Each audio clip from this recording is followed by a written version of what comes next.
My name is Lorena Canales, and I'm a food and design critic. I explore material culture through people's interactions with food, objects, and pop phenomena.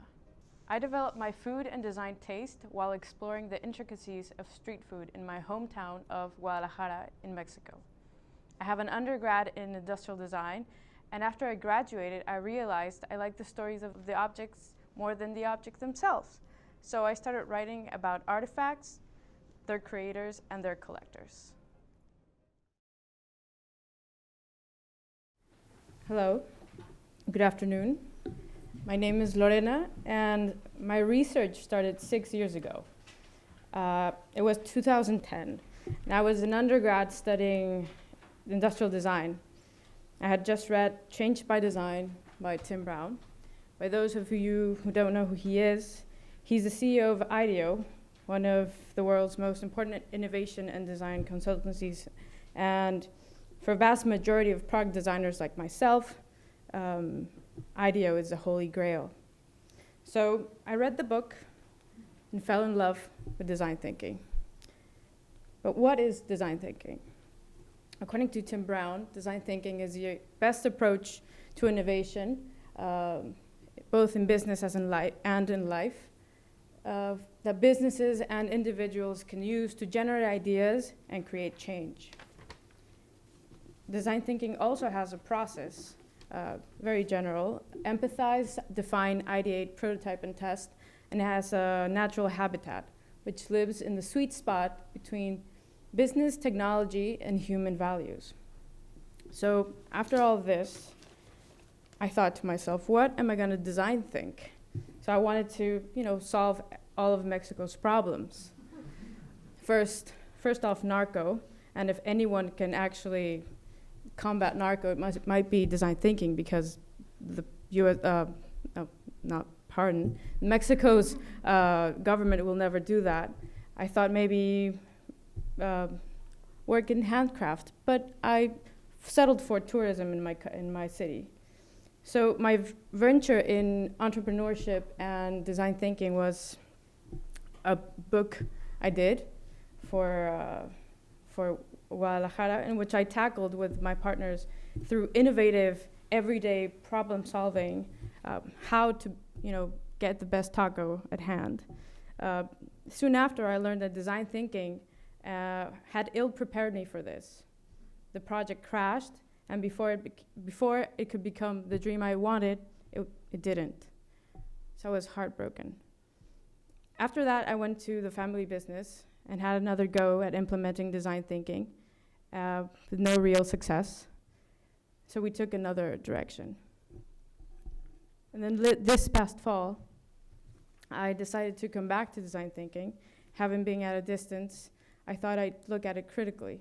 And I found this: Yeezy, Kanye West, and the Art of Design Thinking, and What the Chinese Junk Can Teach Us About Design Thinking. Not very good article, though. So what about the promise of design thinking? What is it that I found so seductive about design thinking? Well, it empowers us. It prompts us to solve both everyday problems and wicked problems, from dieting to world hunger. It also promises to unleash the passion, energy, and creativity in people, and also the best solutions for their customers. This for all the companies who can do human-centered design and empathy. And it also promises eureka moments.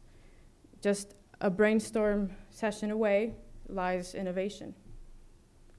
And I managed to also find that bigger companies now, are not only adopting, but adapting design thinking to their corporate cultures.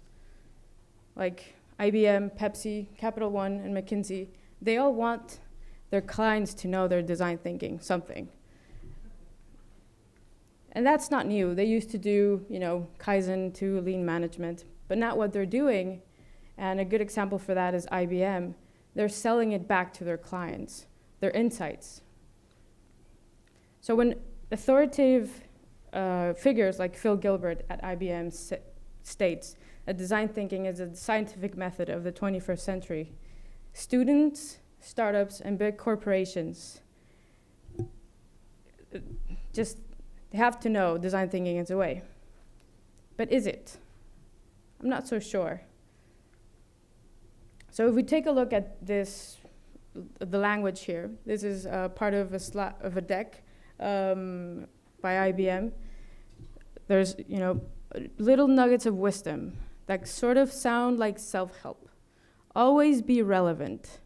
Restlessly reinvent. Interact and co-create. And my favorite, enable truth. Be authentic, be ethical, persuade, but let the audience decide. Confused? I am. I don't know. So in this positive, mysterious, and confusing, quasi-inspirational lingo, I believe design thinking is becoming less of a managerial discourse, but a self-help discourse. So IBM, for example, is taking the method and bringing its brand to it, its language. So now the landscape has hills, sponsor users, and playbacks. I couldn't forgo the Post-it note, but I call it the Post-it note quilt. It's not just one or two Post-it notes, but it's a highly choreographed ideation session or something like that. But what's interesting is that at IBM they use it as a democratic leveling mechanism, meaning if you and everyone in this room uses the same Post-it note 3x3 in a black Sharpie felt tip pen, we can all have the same voice. And I consider that, office supplies difficult. It's very difficult for them to erase office hierarchies. So, could this new strand of design thinking be modeling itself after self-help? Motivational speakers, maybe? TED? I don't know. Because they're definitely in the business of inspiration, not necessarily the business of design or the business of business. So are we going to find the next Tony Robbins in one of these companies? Will we find design thinking ultimate guru? The race for leadership in these companies, they will likely push their own method, and perhaps they will attempt to become the gurus themselves. Thank you.